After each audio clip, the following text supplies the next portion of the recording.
Magandang tanghali po. Oras na para sa maiinit na balita.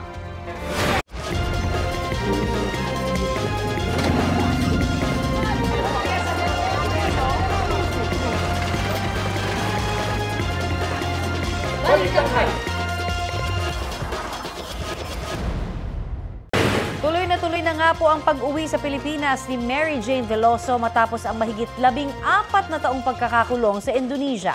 Pasado hating gabi bukas, aalis ng Indonesia si Veloso ayon sa Indonesian Deputy Minister for Law, Human Rights, Immigration and Corrections. Dan selanjutnya saya akan menyampaikan terkait dengan pemindahan Mary Jane yang akan kita laksanakan besok ya. Yang saya laksanakan besok malam sekitar pukul 00.15 menit. Masaya po kami, hintayin po namin siya maaga pa po. Pupunta na po kami sa airport, mag-aabang na. Ayon kay Foreign Affairs Undersecretary Teresa Lazaro, makakarating dito si Veloso bandang alas 6 ng umaga bukas. Nasa Jakarta na ang ilang taga Bureau of Corrections, NBI at DFA para plansyahin ang mga detalye ng pag-uwi ni Veloso. Sabi ni Bucor Director General Gregorio Catapang Jr., dadalhin si Veloso sa Reception and Diagnostic Center ng Women's Correctional Facility sa Mandaluyong pag-uwi sa Pilipinas. Sasailalim siya sa quarantine sa unang 5 araw. Habang ang natitirang 55 araw ay para sa orientation at security evaluation bago ilipat sa regular na selda.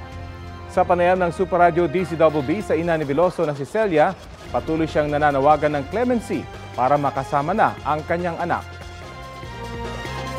Bago ang inaasahang pag-uwi sa Pilipinas bukas ni Mary Jane Veloso, ngayong araw po ay nakatakdang plansyahin ng Indonesia at ng Pilipinas ang pag-turnover sa kanya.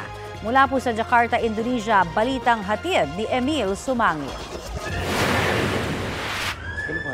9:15 kagabi, lumipad mula Maynila patungong Jakarta, Indonesia si Foreign Affairs Undersecretary Eduardo de Vega at ang ilang pang kasama mula sa Kagawaran.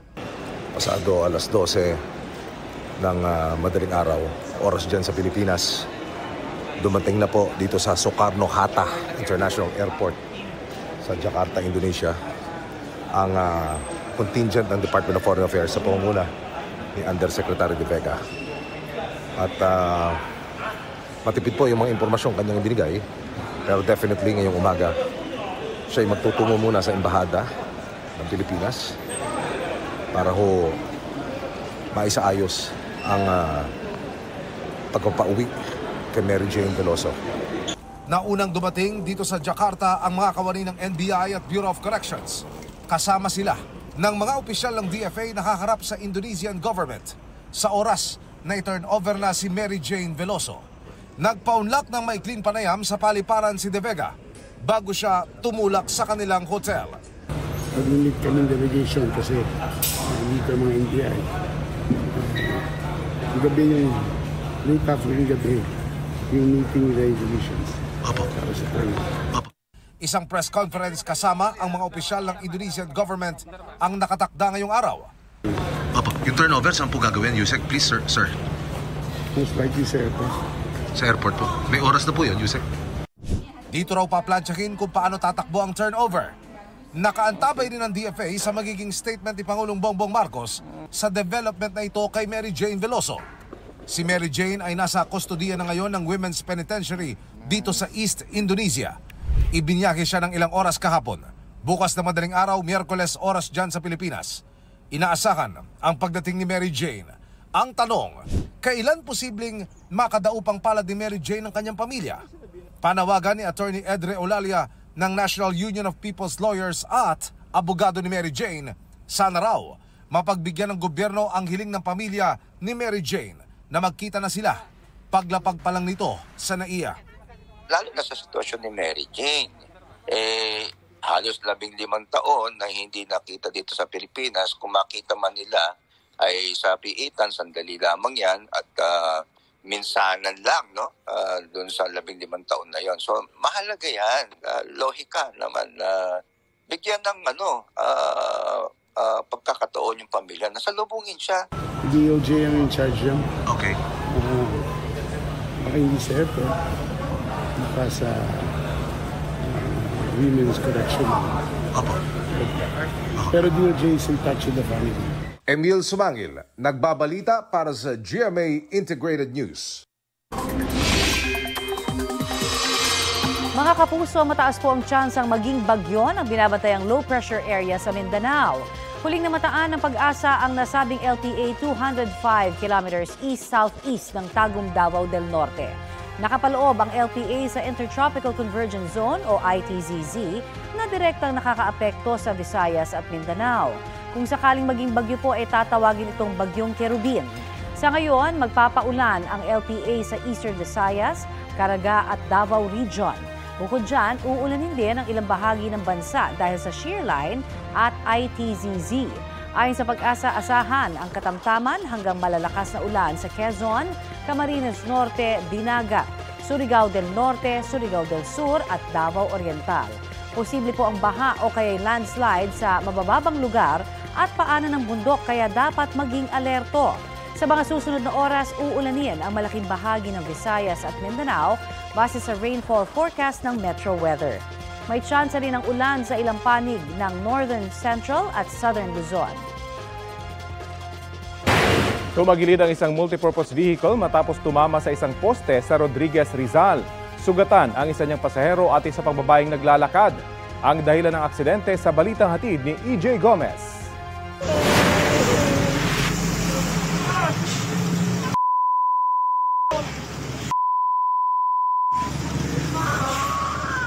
Kinumpronta ng lalaking yan ang driver ng tumagilid na sasakyan na sangkot sa aksidente sa Payatas Road, Mayon Avenue sa Barangay San Jose, Rodriguez, Rizal mag-aalas 12 ng hating gabi noong linggo. Live-in partner ng lalaki ang babaeng nadamay sa aksidente. Ayon sa pulisya, galing sa Quezon City ang multipurpose vehicle na patungo ng Rodriguez, Rizal. Pagdating po doon sa Barangay San Jose, sigsag po yun. Bumangga po siya sa steel na poste, then sa pader. Na-out of control na po siya hanggang sa nag-turn turtle. Nagkataon naman po na sa unahan niya po may motor may motor po tsaka may naglalakad na babae. Hindi po nabangga yung babae. Inabot lang po ng paggulong ng sasakyan po. Base sa inisyal na investigasyon, magkaangkas ang mag-live-in partner bago maganap ang aksidente. Ilang saglit lang matapos bumaba ang babaeng angkas, sa namang pagbangga ng sasakyan sa poste at paghagip sa biktimang naglalakad sa gilid ng kalsada. Nagtamo ng injury sa paa ang babaeng biktima na kasalukuy nagpapagaling sa ospital. Isa naman sa 4 na pasahero ng tumagilid na sasakyan ang nagtamo ng minor injury sa ulo. Walang pahayag sa media ang driver pero base sa salaysay niya sa pulisya, aminado siyang nakaidlip habang nagmamaneho. Hating gabi na po ma'am, nakaidlip. Hindi niya po akalain na sasabit siya doon po sa posting. So hindi po siya nakainom, nagkataon lang po talagang antok na. Tsaka madilim po sa area. Nagkaareglo na raw ang dalawang panig. Nangako raw ang driver na sasagutin niya ang pagpapagamot ng babaeng biktima. EJ Gomez, nagbabalita para sa GMA Integrated News. Sumiklab ang sunog sa isang bahay sa Barangay Paltok sa Quezon City. Kwento ng mga residente, nakarinig sila ng tunog na nagpuputukan hanggang sa makitang nasusunog na ang bahay. Sa kanila raw pagkakaalam, wala nang nakatira roon at ginawa ng imbakan ng mga paputok. Nang maapula ang apoy, matapos po ang nasa kalahating oras, nakita roon ang iba't ibang klase ng paputok. Base sa investigasyon, nagsimula ang apoy sa unang palapag, pero inaalam pa kung bakit nagputukan ang mga paputok. Wala pang pahayag ang may-ari ng bahay. Inilabas na ng Philippine National Police ang listahan ng mga ipinagbabawal na paputok para sa ligtas na pagpasok ng bagong taon. Kabilang sa 28 uri ng ipinagbabawal na paputok ang Watusi, Piccolo, 5-Star, Plapla, Cinturón ni Judas, Super Yolanda, Super Lolo, Goodbye Philippines at Goodbye Chismosa. Payo ng mga otoridad, bumili ng mga paputok mula sa rehistradong retailers at dealers. Mas mainam din na manood na lang sa community fireworks display. Sayang yun, ang dekorasyon sa plaza. Nagliyab ang Christmas decoration na yan sa plaza ng Dumanhog, Cebu. Nangyari yan isang araw bago isagawa ang decor lighting sa bayan. Base sa investigasyon, nahulog sa dekorasyon ng mga spark na galing sa pag-welding sa isa pang dekorasyon doon. Pinatitibay daw kasi sana ang pundasyon ng mga dekorasyon kaya wini-welding. Napula agad ang apoy sa loob ng 5 minuto pero umabot sa 90,000 pesos ang pinsala nito. Walang nasaktan sa insidente at natuloy rin ang pagpapailaw sa mga dekorasyon kinabukasan. Ngayong magpapasko, maging alerto laban sa mga kawatan. Sa Maynila, isang e-bike ang ninakaw. Ang insidenteng nahuli cam sa balitang hatid ni Bea Pinlac. Naglalakad ang lalaking ito sa may Bambang Street, Tondo, Maynila at tila may minamanmanan siya sa malayo. Maya-maya, nahuli cam na ang lalaki na pinantaklobang suot na t-shirt sa kanyang ulo at kinakalikot na ang nakaparadang e-bike sa tapat ng isang clothing shop. Matapos ang ilang minuto, sumampa na siya sa e-bike. Sinuot na niya ng maayos ang t-shirt niya at minaneho ang e-bike paalis. Ang e-bike, ninakaw umano ng lalaki mula sa isa sa mga staff ng tindahan ng damit. Nagamit din yung hatid sundo sa mga bata. Tapos ninakaw lang. E-bike na nga lang yung napundar eh. Ninakaw pa. Ayon sa may-ari ng tindahan, pangatlong pagnanakaw na ito doon sa loob ng 1 linggo. Duda niya, mukhang naging customer pa nila ang lalaking tumangay sa e-bike. Nakasuot po siya ng paninda namin eh. Parang minanmanan niya muna yung e-bike. Dinoble check niya muna kung siguro kung anong oras nawawala yung tao na pinaparada yung e-bike. Kaya alam niya na agad yung pupuntahan niya eh. Talamak daw ang ganitong mga insidente sa tindahan nila, lalo na't nalalapit na ang Pasko. Huwag silang manginayang mag-invest ng CCTV sa shop nila. Maging alerto sila kasi napakarami talagang ngayon pagdating ng December ng awatan. Nai-report na raw nila ang insidente sa mga opisyal ng barangay na sinusubukan pa namin makuhanan ng pahayag. Bea Pinlac, nagbabalita para sa GMA Integrated News. Ito ang GMA Regional TV News. Oras na para sa maiinit na balita ng GMA Regional TV mula sa Luzon. Kasama po natin si Chris Zuniga. Chris? Salamat, Connie. 10 babae na biktima umano ng sexual exploitation ang nasagip mula sa isang bar sa Alaminos City dito sa Pangasinan. Samantala, isang Pangasinenseng OFW naman na halos 2 linggo nang nawala matapos makauwi sa bansa. Alamin ang nangyari sa kanya. Sa mainit na balitang hatid ni CJ Torida ng GMA Regional TV. Matapos ang halos 2 linggo, natagpuan na ang Pangasinenseng OFW na hindi nakauwi sa kanyang pamilya matapos dumating sa Pilipinas nitong December 2. Kwento ng pamilya ni Michael Lumibaw, natuntun na nila ang kinaroroonan niya at nakausap na sa telepono nitong December 13. Si Michael, biktima pala ng pangho-hold up at tinangay ang kanyang mga gamit habang nasa isang terminal sa Maynila. Buti na lang daw at may tumulong at kumupkup sa kanya na mag-asawang tindero at tindera. Nai-report na raw ang insidente sa autoridad. Nasalubong daw siya ng 3 lalaki na may mga balisong. Yun doon daw hinila-hila na yung gamit niya. Naglaban daw siya, sabi niya. May kaibigan po kasi yung ate niya na security guard po sa may terminal. Tapos, nakita po nung security guard yung post ng ate niya tungkol dun sa nawawalang si Tito Michael po. Makikita sa mga larawang ito ang ilang gasgas sa katawan ni Michael at pamamaga ng ilang bahagi ng katawan matapos umanong makipagpambuno sa 3 suspect. Pinanood ko na lang, nakuha nila yung gamit ko. Wala akong magawa, sabi niya. Tapos nawala na daw siya ng malay. Nasa maayos na raw na kondisyon si Michael at ngayon nasa kamag-anak nila sa Laguna. Inaasahang makauuwi na siya sa Pangasinan sa mga susunod na araw. Masaya na kami kahit ganun siya, at least nakauwi siya, buhay siya. Kaya yung mga kumupkup sa kanya, maraming salamat. Sinalakay ng mga NBI agent, kawani ng CSWD at iba pang otoridad ang isang bar sa Alaminos City, Pangasinan. Sa NBI kami at sa DSWD, okay? Pagpasok sa loob ng bar, makikita ang ilang babae at ilang customer. Ang isa sa kanila, may kalong-kalong pang bata. Bakit may bata dito? Kaninong anak? My team also had a surveillance and positive din po. So, doon po kami nag-base na gumawa po ng operation. 10 babae na umano'y biktima ng sexual exploitation ang nasagip sa operasyon. 7 sa kanila, mga menor de edad, base sa dental aging examination. Dinala sila sa PSWD sa Lingayen para sa counseling at social protection. Arestado ang 5 tao na subject sa operasyon. Kabilang ang may-ari ng bar, 3 cashier at 1 waiter. Ang defense po nila is hindi naman daw po nila alam na minor de edad ang mga ito kasi they presented documents na off-age na po sila. Kasalukuyan silang nakadetain sa NBI habang hinihintay ang kautusan ng korte hinggil sa kakaharaping kaso. CJ Torida ng GMA Regional TV, nagbabalita para sa GMA Integrated News. Bantay bulkan tayo. Nagbabala ang PHIVOLCS sa mga nakatira sa paligid ng Bulkang Taal dahil sa pagdami ng ibinuga nitong asupre. Sa nakalipas na 24 oras, nagbuga ang main crater nito ng mahigit sa 8,000 tonelada ng asupre. Mas marami yan sa average ngayong taon na mahigit 6,000 tonelada kada araw. Ang labis sa exposure dito, posibleng magdulot ng pangati ng mga mata, lalamunan at respiratory tract. Paalala ng PHIVOLCS sa mga residente roon, iwasan ang paglabas ng bahay kung hindi naman kinakailangan. Protekta ng sarili sa pagsuot ng N95 face mask. Nakataas pa rin ang alert level 1 dito at may banta pa rin ng biglaang pagputok.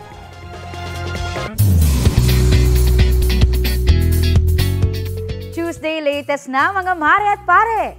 Quiz B habang nagfo-folk dance, hindi uurong dyan ang lead stars ng Pulang Araw.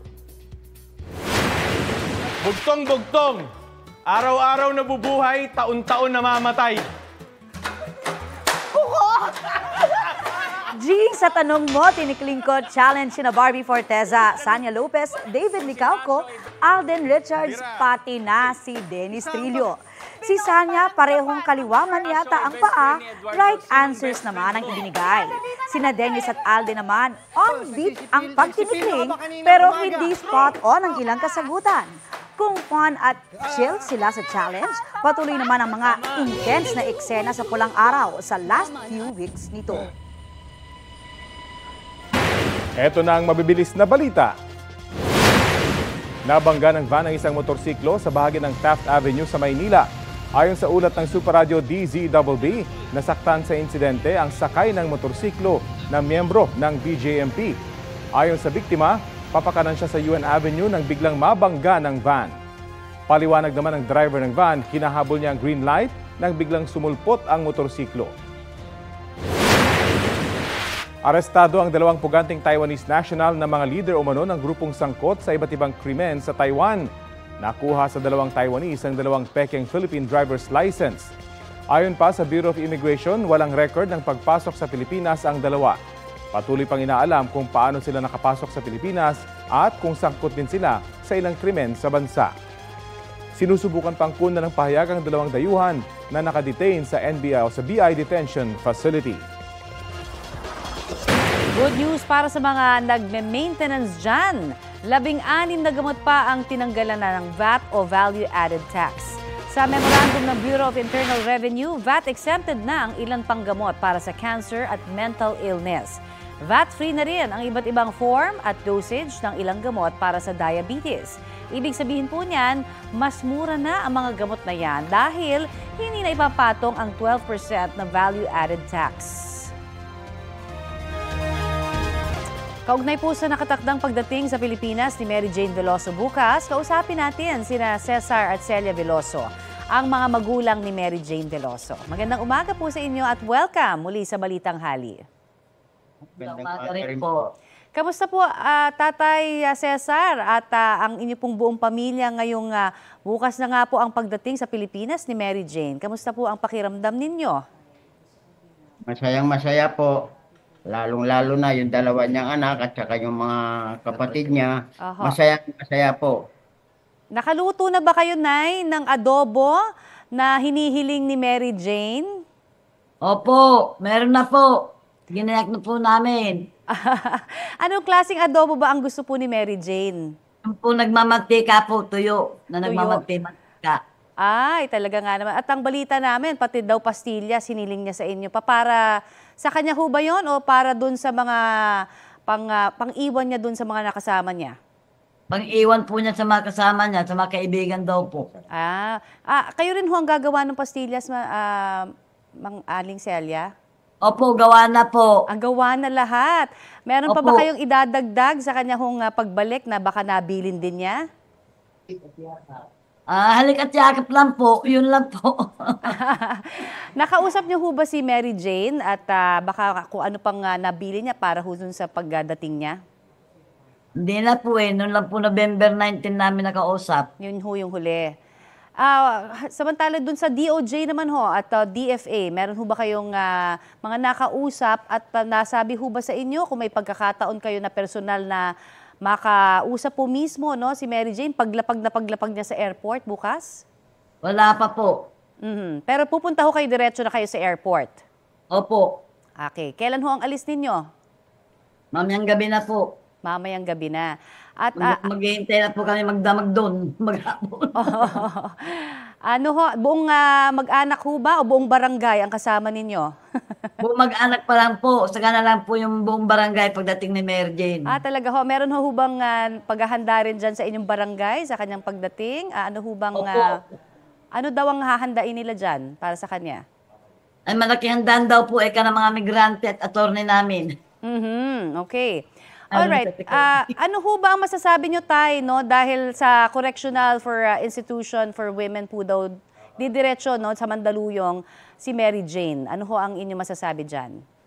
Ang masasabi ko lang po, sana wag na po nilang idiretso sa correctional na ikulong pa. Dahil nagdusa naman na po yung aking anak na nagbuhat noong 2010 hanggang ngayon 2024 na sana po irigalo na lang po nila sa amin para masaya po yung Pasko namin. Ano po pa ang panawagan o mensahe ninyo sa ating pamahalaan kaugnay po sa major development na ito sa kaso po ng inyong anak? Ang panawagan ko po sa ating unang-una po sa Pangulo ng Indonesia na nagpapasalamat po kami sa kanya at inaksyonan na niya kaagad na ilipat dito sa Pilipinas.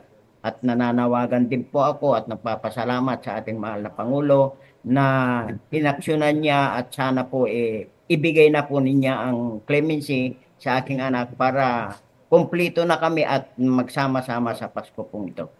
Nanay, tatay, marami pong salamat sa inyo pong binigay sa aming oras sa Balitang Hali at talaga hong maligayang Pasko para po sa buong pamilya Veloso sa inyong pagdating syempre ng inyo pong anak na si Mary Jane. Thank you very much po. Salamat din po. Salamat. Salamat po. Yan po naman si Mang Cesar at si Aling Celia Veloso, ang mga magulang ni Mary Jane Veloso. At kaugnay pa rin sa pagpapauwi kay Mary Jane Veloso, kuha naman tayo ng latest mula sa Jakarta, Indonesia sa ulat on the spot ni Emil Sumangil. Emil? Rafi, all systems go na para sa pagpapauwi kay Mary Jane Veloso mula rito sa Jakarta, Indonesia. Narito ang aking report. Alas 12 ng tanghali dapat ang itinakdang press conference dito sa Jakarta para i-brief ang media sa gagawing pag-turnover ng Indonesian government kay Mary Jane Veloso sa Philippine authorities, pero naiba ang schedule. Gagawin na ito alas 8 ng gabi, 9 o'clock oras dyan sa Pilipinas. Sa airport ito gagawin at inaasahang dito na rin ito-turnover si Mary Jane Veloso sa mga opisyal ng Department of Foreign Affairs, Bureau of Corrections at National Bureau of Investigation. Dumating na rin dito sa Jakarta si Bureau of Corrections Director General Gregorio Katapang. Siya ang mamumuno ng Oplan Sundonesia, ang delegasyon na susundo kay Mary Jane. Sa ating panayam, kinumpirma niyang paglapag ni Mary Jane sa NAIA bukas ng madaling araw.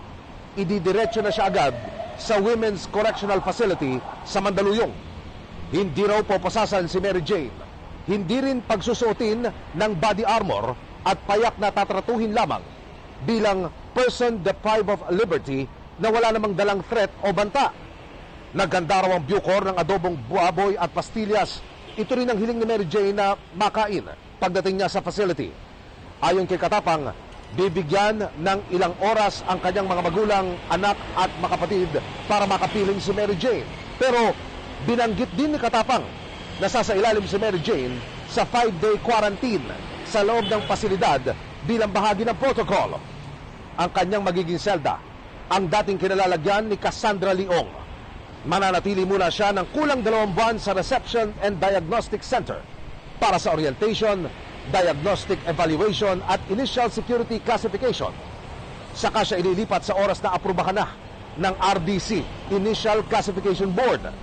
Narito na rin ang team ng NBI na makakatuwang ng DFA at Bucor sa turnover.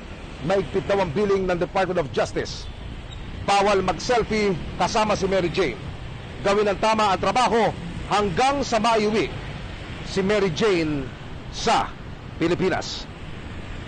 Samantala, alas 12 ng tanghali dito sa Jakarta, Indonesia, Rafi, Connie, isang pagpupulong ang dadaluhan ng mga taga-DFA, mga taga-Bucor at National Bureau of Investigation dito mismo sa Embahada ng Pilipinas sa Jakarta, kasama ang mga opisyal ng Indonesian government para maplansya pa rin yung gagawing turnover na inaasahan mangyayari mamayang gabi. Rafi, Connie. Emilian ba ang dahilan kung bakit kailangan kanselahin yung nakatakdasan ng press conference na inaabangan ng marami tungkol sa pag-uwi nitong si Mary Jane Veloso? Ayon kay Director General Greg Katapang, ang lumalabas na dahilan kaya ni-recept itong press conference na sa halip ay alas 12, ginawang alas 8 dahil napagkasundaan na rin ng magkabilang panig na doon na gawin ang turnover at idiretso na si Mary Jane sa eroplano. Pagkatapos, kasi kung dito pa, Rafi, sa Philippine Embassy gagawin yung press conference at yung posibleng turnover, bukod sa masyado pang maaga doon sa itinakdang oras ng flight, medyo malayo itong kinalalagyan namin. Itong hotel kung saan tayo nakabilat ngayon, nasa halos harapan ko lamang ang Embahada ng Pilipinas. At ang biyahe, yung oras ng biyahe mula rito patungo dyan sa Sukarno-Hatta International Airport, kung saan kami lumapag kagabi, umigit kumulang 1 oras. So, para maging planchado na rin yung lahat, pati na yung magiging biyahe, hindi na maging problema. Kaya nagpasya na magkabilang panig na doon na sa airport gawin yung turnover, Rafi. Pribadong eroplano ba ang gagamitin, Emil, o commercial flight? At kumusta ba yung reception? Gaano ba kalaki yung istorya nitong si Mary Jane Veloso dyan mismo sa Indonesia? Okay. Dito sa... Unahin ko muna yung unang katanungan mo patungkol sa kung anong eroplano ang pagsasakyan kay Mary Jane. Isang commercial flight ito. Ang alis ay pasado alas 12 ng madaling araw dito sa Pilipinas. 3 oras higit kumulang yung magiging biyahe at paglapag nga sa NAIA, sasalubungin na siya ng contingent ng NBI at ng Bureau of Corrections at ididiretso doon sa Women's Correctional Facility sa Mandaluyong.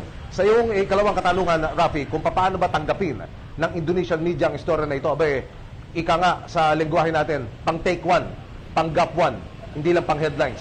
Meron pang follow-up story, meron pang developing story. Mainit na tinatanggap ng mga taga rito sa Jakarta, maging doon sa mga karatig lugar, yung istorya na ito.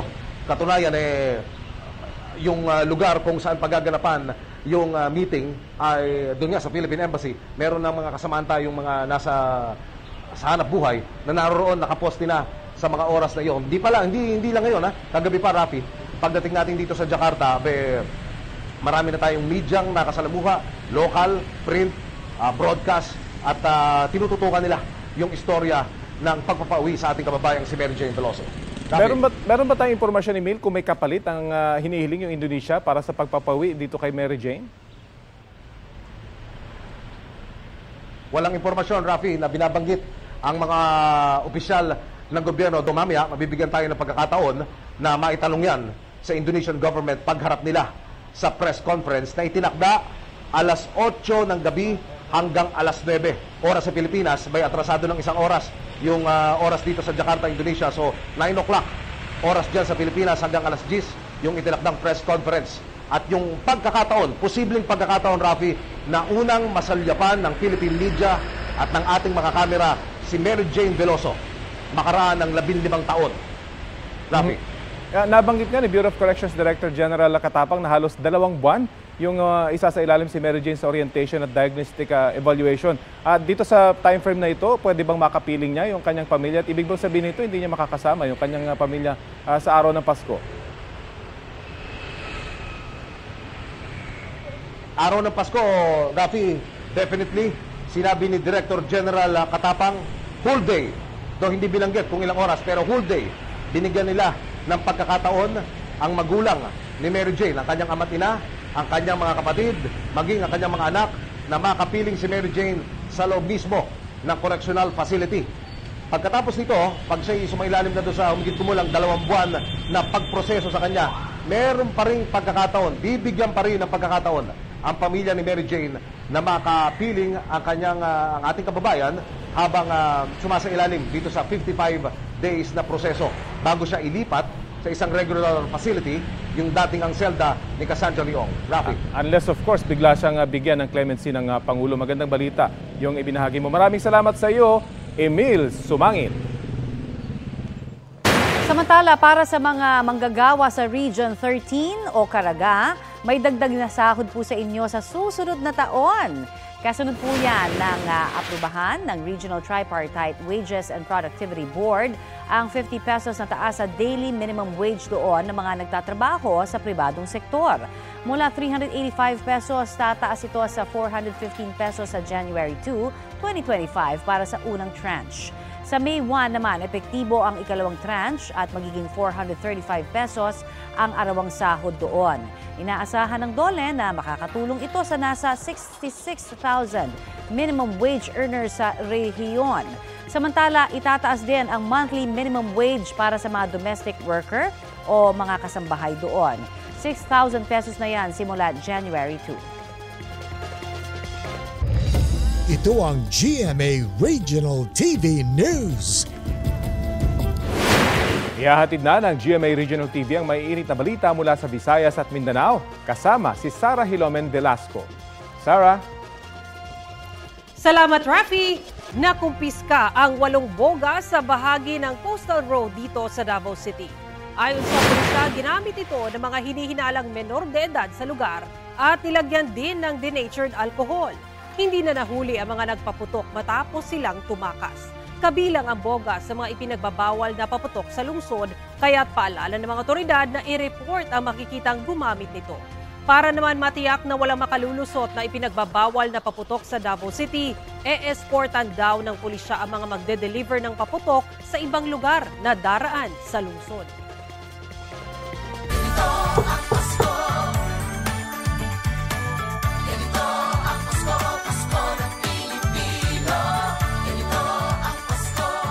Sa may bahay ang aming bati. O ha, mga kapuso, dito sa may bahay, hatid namin ang exclusive na pasilip sa mga holiday paandar ng ilang Kapuso Star. Heto ang pagkatok natin sa bahay ni Julian San Jose.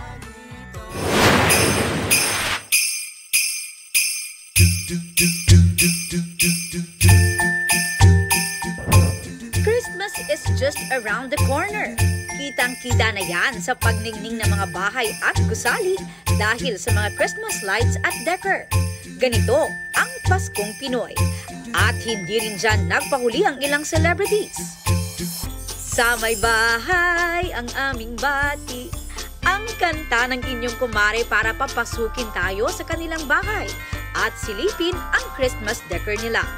Si Asia's Limitless star Julian San Jose ipinasilip sa inyong kumare ang kanilang all-white Christmas tree.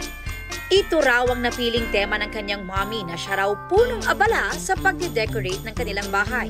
Ang kanilang Christmas tree, napapalamutian ng iba't ibang white ornaments. Like white Christmas balls, white angels, white yung mga twigs, ganyan. So white Christmas talaga.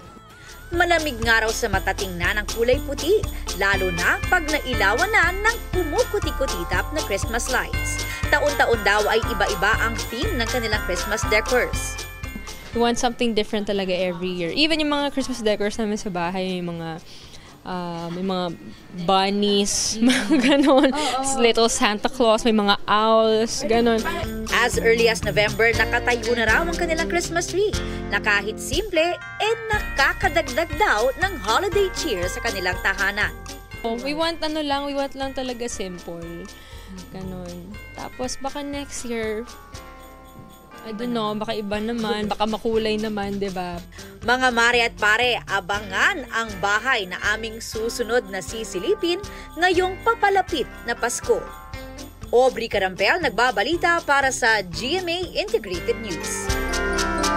Patuloy po na nakakapagtala ng mga aktibidad ng bulkang Canlaon at may ulat on the spot si Eileen Pedreso ng GMA Regional TV. Eileen?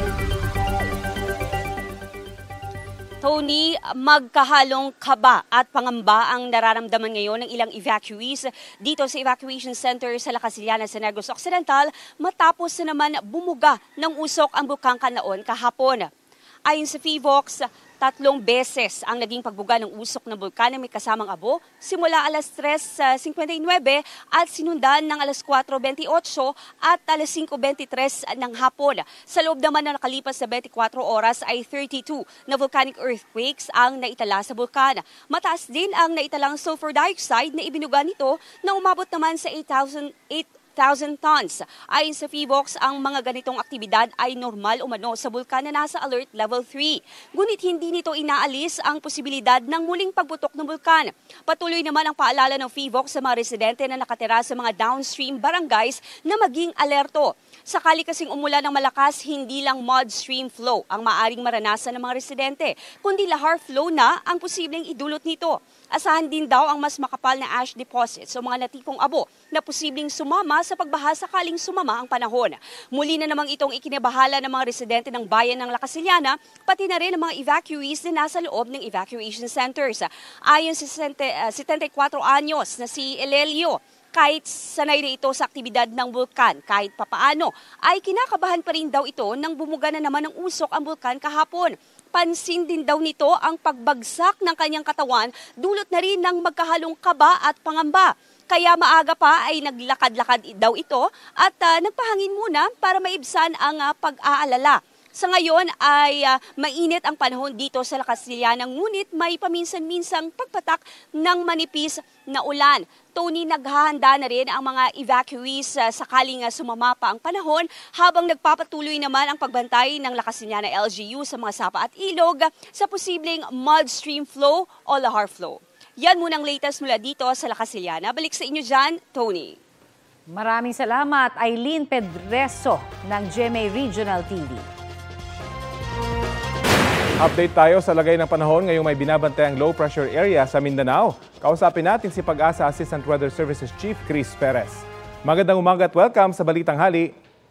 Magandang umaga, Rafi, at sa lahat po na ating mga taga-subaybay. Opo, mataas nga daw po yung chance na maging bagyo yung LPA sa Mindanao. Magiging kasintindi po ba ito ng mga nagdaang bagyo? Well, sa ngayon po, malapit ito sa kalupaan ng ating bansa at hindi natin niro-rule out na posible nga ito maging bagyo sa susunod na or sa loob ng 24 na oras. No? Pag nagkaganon, bibigyan natin ito ng local name na Cherubim.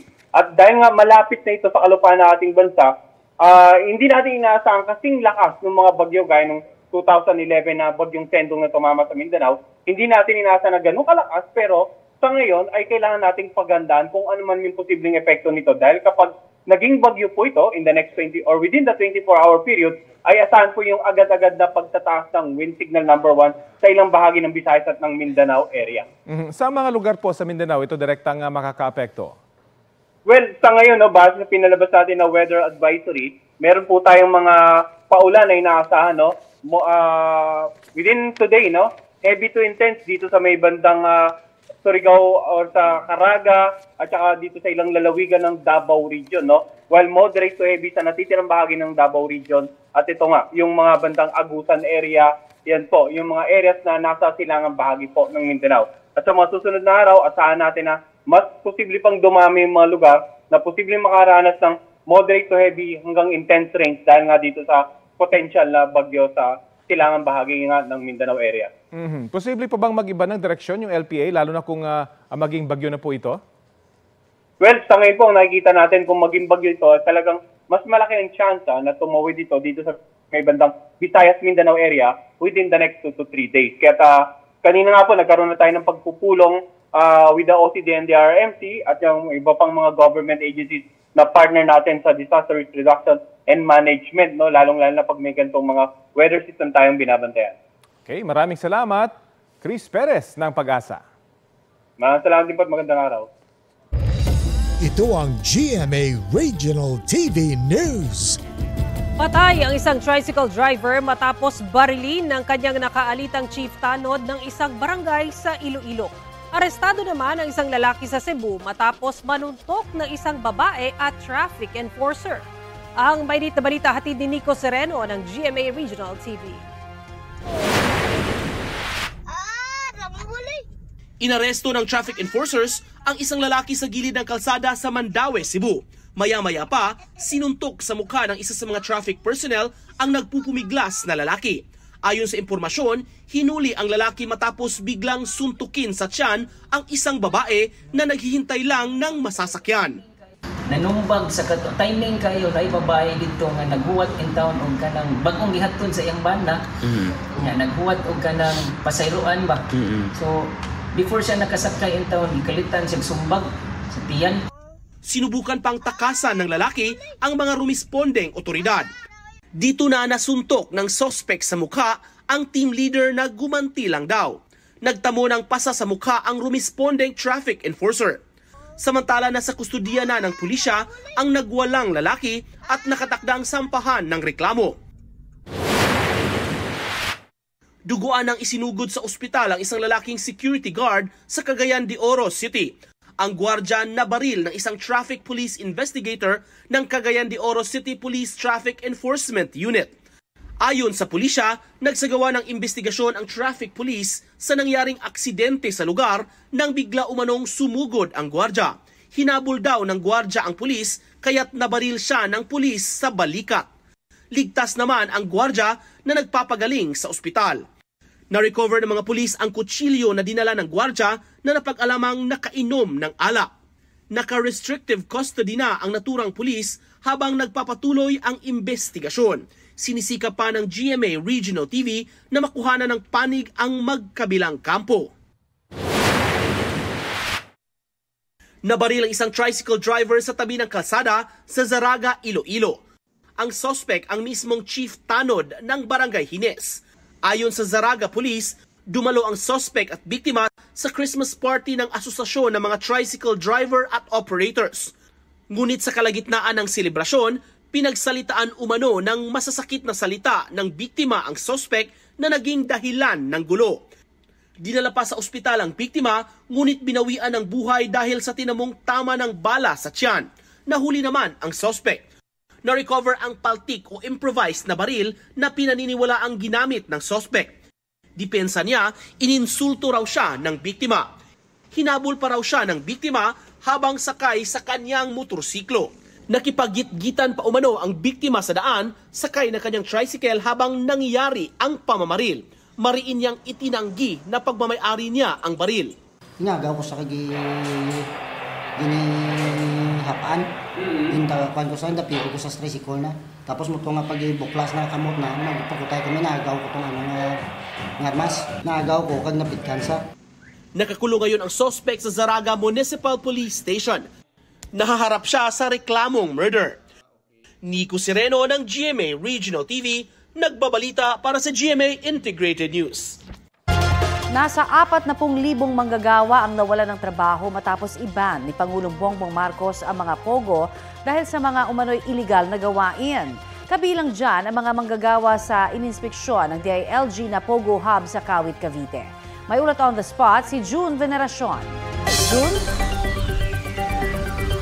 Connie, katatapos lang inspeksyonin ni DILG Secretary John Vic Rimulya, di ba pang matataas na opisyal na gobyerno itong Pogo Hub dito sa Kawit, Cavite. Ito ay para ipakita na hindi na talaga nag-ooperate itong pinakamalaking Pogo Hub sa bansa.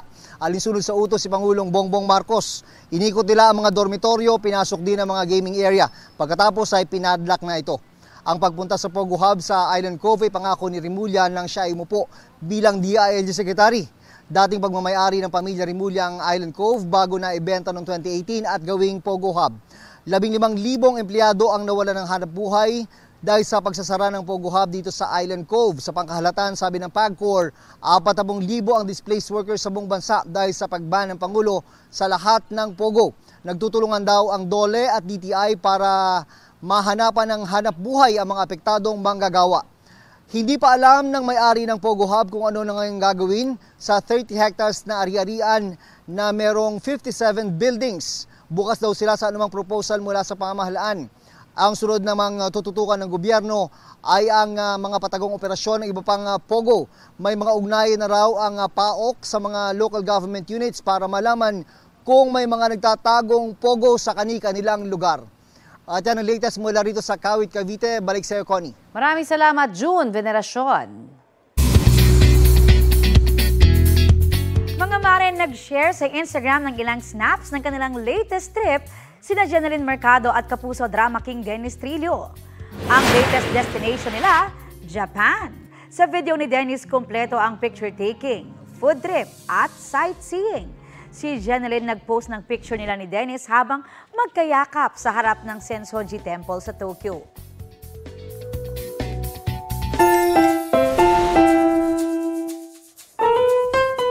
Kung feeling lonely pa rin this holiday, baka trip to Thailand ang kailangan. Meron pala kasing heartthrob sa Bangkok na yun nga lang medyo mabuhok. Say cheese, say kilig. Ay, super memorable trip para sa biyahera nating kababayang si Jeneline Makalipay. Na-meet niya ang orangutan na nag-ala Moifi sa photoshoot. Sweetness overload ang hatid sa kanyang poses kahit pa upside down. All smiles pa rin ang orangutan. Kung hindi pa sapat yan, ready rin ito for hug sabay kiss moment. Viral yan with 2.8 million views. Trending! Ang cute. Hindi ko kinaya yun, ha? Oo, ang cute ng orangutan. Super. At ito po ang Balitang Hali. Bahagi kami ng mas malaking misyon. 8 araw na lang, Pasko na. Ako po, si Connie Season. Rafi Timo po. Kasama niyo rin po ako, Aubrey Carampel. Para sa mas malawak na paglilingkod sa bayan. Mula sa GMA Integrated News, ang News Authority ng Filipino.